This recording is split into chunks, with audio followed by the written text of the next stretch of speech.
ఇక తెల్ల రక్త కణాల మాదిరిగానే తెలంగాణ తెల్ల కోర్టు డాక్టర్లు పనిచేస్తారని సీఎం కేసీఆర్ పేర్కొన్నారు. ప్రైవేటు గవర్నమెంట్ మెడికల్ కాలేజీల ద్వారా సంవత్సరానికి 10,000 మంది డాక్టర్లను ఉత్పత్తి చేయబోతున్నామని కేసీఆర్ తెలిపారు. ప్రగతి భవన్ నుంచి వర్చువల్ విధానంలో 9 మెడికల్ కాలేజీలను సీఎం కేసీఆర్ ప్రారంభించారు.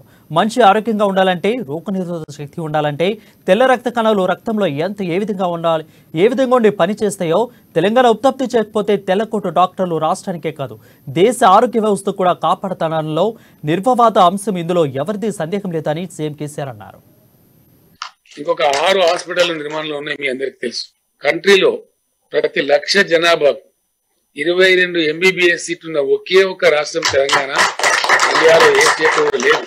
ఇది మనం సాధించిన ఘనత. ఇది ఎవరు కూడా కాదనలేనటువంటి సత్యం.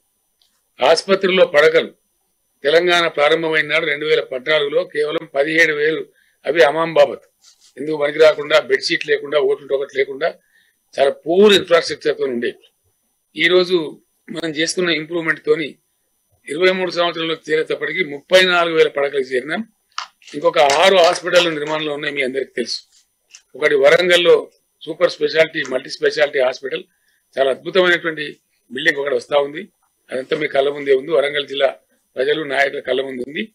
అట్లాగే హైదరాబాద్ నగరంలో ఎంతసేపు గాంధీ, నీలోఫరు, గాంధీ, ఉస్మానియా అని కాకుండా నగరం బాగా అద్భుతంగా చేసుకోవాలనే ఉద్దేశంతో మనం టిమ్స్ అనే బ్యానర్